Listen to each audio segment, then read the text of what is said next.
So good evening, everyone, and welcome to today's session of revision. So let's start with a question paper. Okay, and I'll start sharing my screen with you. Right, okay, so this is the paper that we're going to do today. Right, so as always, we'll first start with the writing test, where you'll have to read a passage and then write answers for the questions that are asked. Okay, so I'll start reading the passage and you can read it along with me. Since 1945, the bilateral relationship between the United States and Japan has been one of the most important economic and diplomatic ties in the world. Maintaining this relationship offers challenges given the disparity of their respective cultures. It is said that Japanese and Americans employ similar speaking proximity. Both cultures are comfortable with an arm's length space between the speaker and the listener.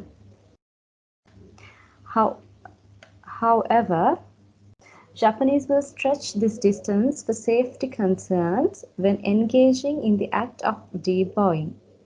The deep bow requires the participants to retreat further than arm's reach in order to keep from striking heads while executing the maneuver. Immediately after the bow, participants will regroup to the arm's length range when continuing conversation. But spatial limits in Japan often put communicators well inside the normal speaking range.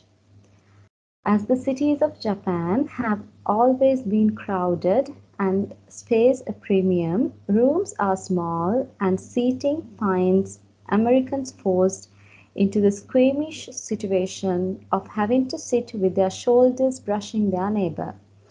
Americans and other Westerners may be observed before meetings attempting to move chairs a little further apart in order to gain a modicum of distance. However, most situations find this impossible to achieve, and Americans wedge themselves into tight seating arrangements in traditional restaurants or other venues in Japan. Through necessity, Japanese have adapted to tight living situations and automatically shut down their desire to be at arm's reach when entering rooms that require tight seatings. Americans have to learn to adapt to the Japanese environment and consciously disarm their squeamishness at the close proximity of fellow diners or meeting attendees. Another communication issue of a more light-hearted nature involves the use of the nonverbal wink. Traditionally in Japan, the wink as a communicative device has not been used in day-to-day communication activities and is mostly found in the entertainment or advertising worlds. As a means to convey secret information, running the gamut from inside jokes to romantic flirtation, Americans and many other Western cultures employ the wink. Okay, so there are some questions asked from the passage here. So I'll give you about 15 minutes. You can go through the passage once again and start answering the questions. And you can take a screenshot or a picture of the passage from here.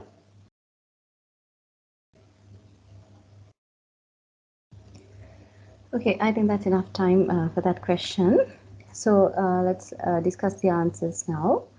Number 1, quote the single word from the passage that means two-sided.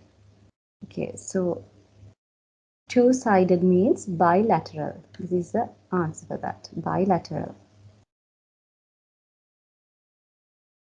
Okay, and number 2, differences. Differences, this a synonym for differences is disparity. And next one, closeness. closeness is proximity.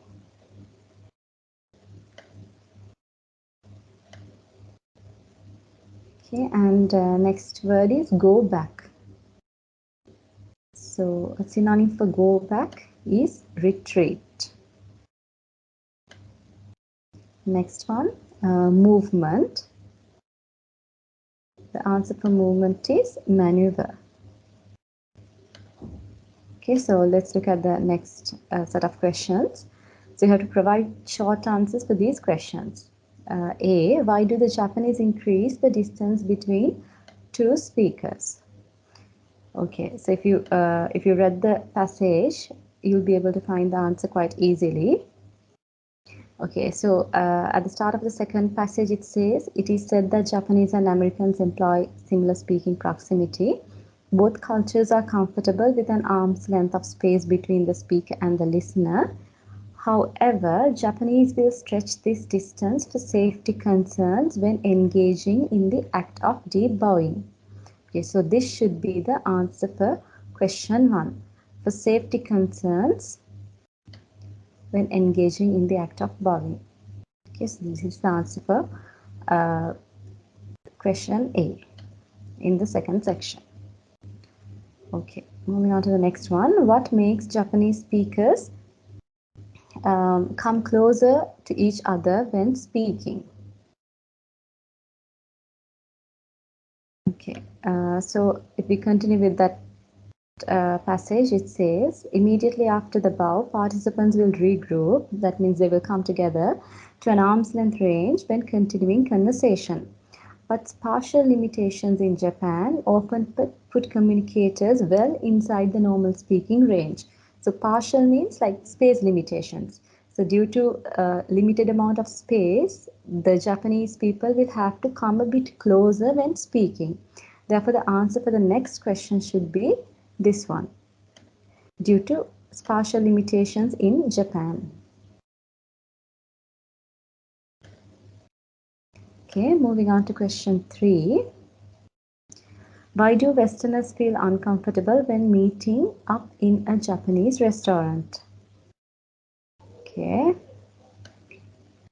Right, so if we continue the passage from there, it says, as the cities of Japan have always been crowded and space a premium, rooms are small and seatings find Americans forced into squeamish situations of having to sit with their shoulders brushing their neighbor.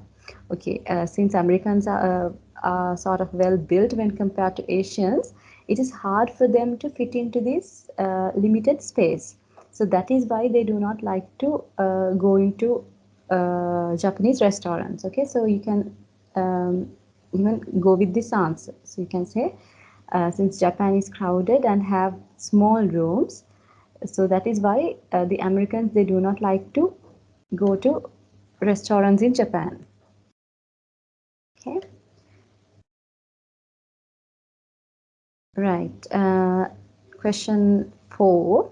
Where do you find nonverbal wink as a communication device used in Japan?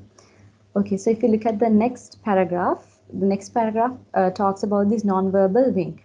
Okay, so here it says another communication issue of a more light-hearted nature involves the use of nonverbal wink. Traditionally in Japan, the wink as a communicative device has not been used in day-to-day communication activities. So usually it is not used in day-to-day communication.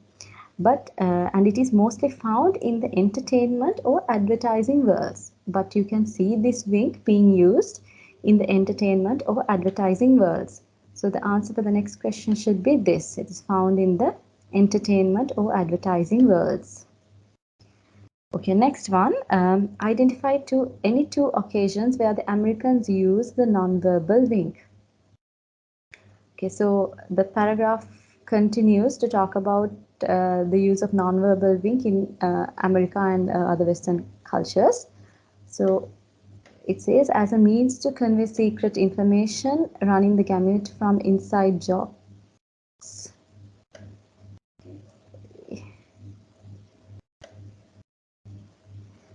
Sorry about that.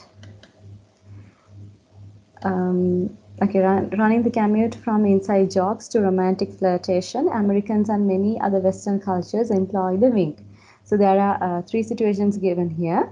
So you can write any two situations. You can say convey secret information and romantic flirtation, which are the easiest. Okay, so yes, that's the end of that question. From there, let's move on to a different paper actually, and start on with the questions there. Right. This is also a question where you have to read this article and then answer the questions.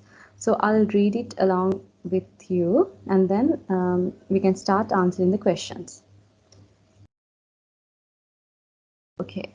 China has become one of the most dynamic global shipping markets in the world.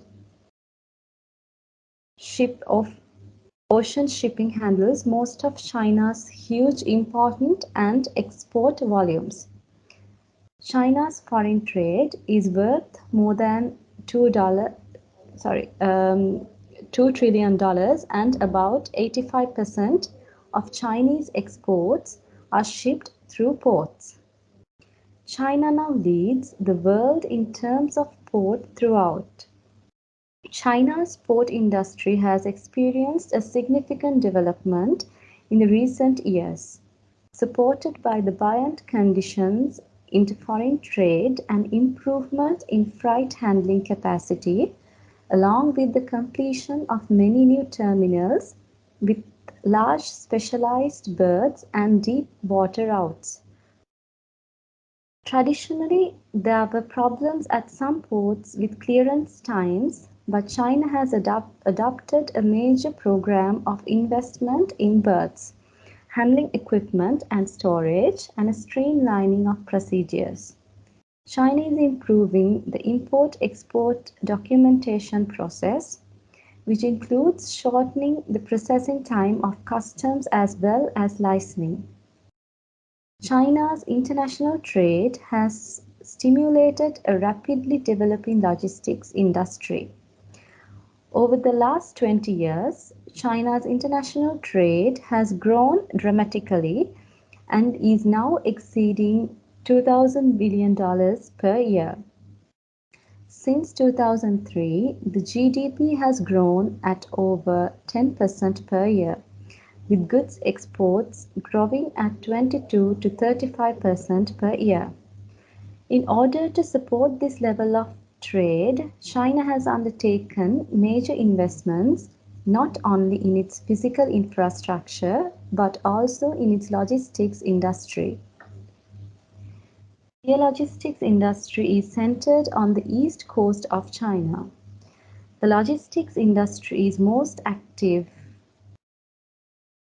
along China's east coast, where the manufacturing industry is also centered. There are three different areas of major development: the Bohai Rim region in the north, including Liaoning, Shandong, Beijing, Tianjin, and Hebei; the Yangtze River delta around Shanghai, including Jiangsu and Zhejiang; and the Pearl River delta centered on Shenzhen. In each of these areas, numerous large logistics parks have been developed or are under construction.